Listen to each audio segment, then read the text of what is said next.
Our private money series continues. Today's video, how much should you pay a private lender? Let's dive into it. Hey everybody, welcome back. My name is Clayton Morris. I'm a longtime real estate investor and I've flipped hundreds of properties, and we own many properties in our personal portfolio of rental properties. This whole channel is devoted to helping you become a buy and hold real estate investor for the purposes of creating passive income and cash flow. That is the goal. So today we're going to talk about, we've been continuing our series here on private money, how to build your private money portfolio, how to go out there, meet with private investors, how to present to them. We have a whole series of those videos here in this playlist on private money. And so today we're going to talk about how much should a private investor earn from you? How much should they make? How much should you pay your private investor that is lending you the money? Now first, let me just say that there are no hard and fast rules for this. So yes, you could find a private investor that you're going to pay 5% interest to. That might be your grandma, right? Or she might charge you 1%. Well, Sonny, just make sure you make a good investment. And I'm just going to let you borrow it for 1% because I'm your grandma, right?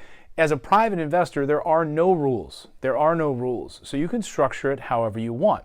So in broad strokes, I'm going to go over 4 specific areas that you can structure private money deals, and I'll show you different ways of compensating your private investor. Let me just start off by saying this, though, that a private investor is going to want to work with you if it's a win for them and if it's a win for you.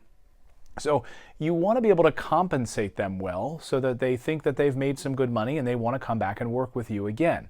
That is the key. If they're not making any money with you, then why would they even bother lending you the money in the first place? So you want to reward them because they're letting you use their money, and then you can get your piece of real estate. Then you can give your money back to them, and then they can come back again and you can buy another property with, using their money. So this relationship's incredibly important. So one thing I would say first off is to look at your local market where you're purchasing properties. For instance, I'm in the state of New Jersey, and I know that a lot of my friends who flip properties in the state of New Jersey who do those $300,000, $400,000, $500,000 flips that spend 7, 8, 9 months in construction on a house, when they use hard money loans or they use private money, typically they're going to be paying 10, 11, 12%, even with a point on top of that. So they're going to pay for that money. They're going to pay 12%. That's kind of a common number. And you might go to other markets where you might be able to find that your typical private money loans are around 10%. So just go to your local real estate meeting and ask. Find out what is kind of the going rate for money here, for private money in this area. Is it 8%? Is it 10%? You may even find it's upwards of 15%. So again, I've worked with investors who will say, if I can borrow 15%, but I'm making 20%, I'll take that money all day long. So you just need to know what your local market is. So now we're going to dive into the 4 key areas there where you can then add some extra value for your investor. Okay, the first area of compensation that you may find with a private lender is what's known as a profit split, or sometimes people call it a joint venture. So a profit split is number 1. Now this is where a lot of people start out, and it is considered really the most expensive form of private money because it's really a trade, right? You've got the time and they've got the money. So you're going to go into this project, you're going to rehab this project, and you're going to spend all the time doing the rehab, and that person is going to make 50% of the profit because they lent you the money. So they can sit back and basically do nothing while you're out there with hammer and nails and rehabbing the property. So it is a good way to get started. It is more expensive though, because you're giving over 50% of your profit.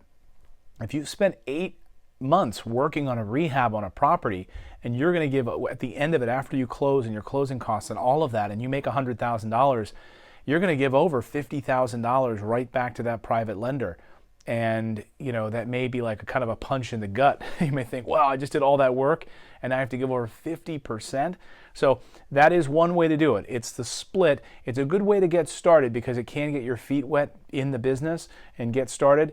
You're going to get the money. You're going to do all the work. Also in this split agreement is something known as preferred interest. So typically in these agreements, you may end up paying a lender a preferred interest, which basically means that a preferred rate of return. So when this project becomes profitable, they are going to get paid first, not you.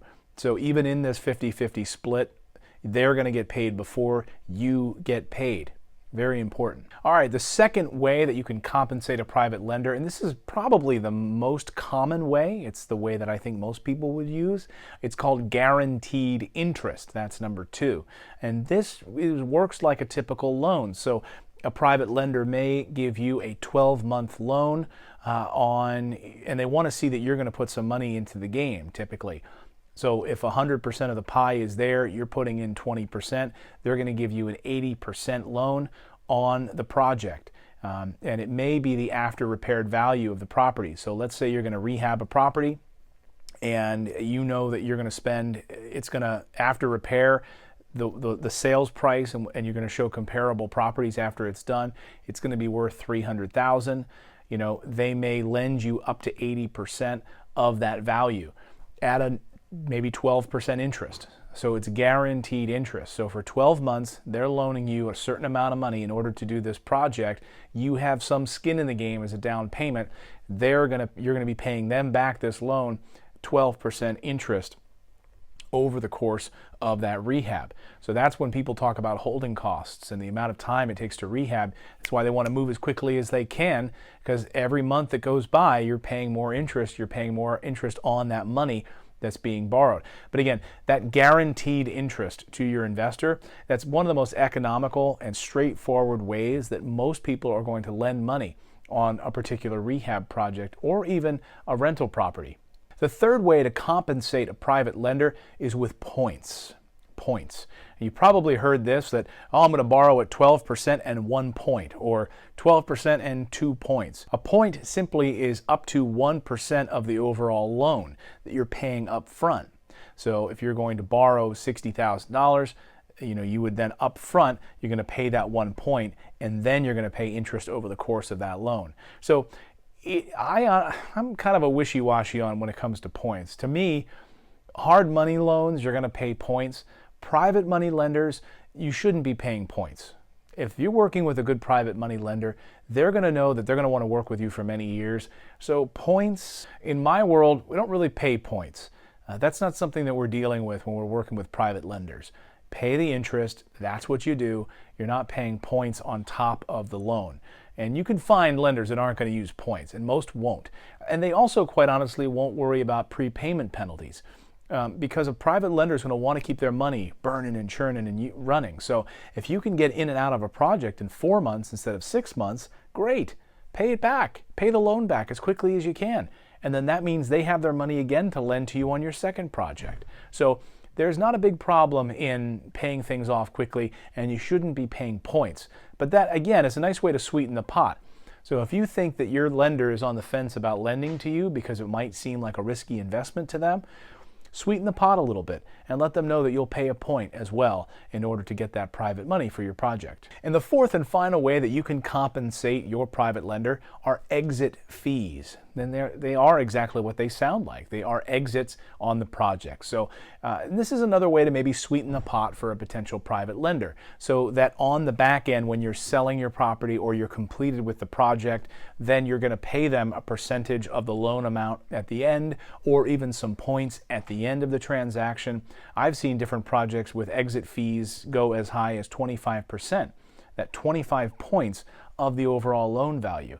It's kind of rare, but again, it is a nice way to say, hey, when this project sells, you're going to get a nice chunk of change also as an added exit fee bonus on this property. So let me recap the 4 different ways that you can compensate a private lender. A profit split. Maybe you go 50-50 on a project together. You do all the work, they put up the money, 100% of the money, and they're going to get 50% of the overall profits. Number 2 is guaranteed interest. That's the most common way, really, of probably getting a loan in place on a private deal. Number 3, lender points. You're going to put up points on the deal. These are kind of rare in the world of private money. When you go more hard money loans, you're going to pay points. But again, I think that most private lenders are not doing points these days. And if they want it, say, you know what, I don't think you're the right fit for me. Let me find another private lender that's going to do it. And the fourth and final way are exit fees. Again, when the project wraps up, you're going to pay them a percentage of the overall profit of the deal. It's another way to sort of sweeten the pot.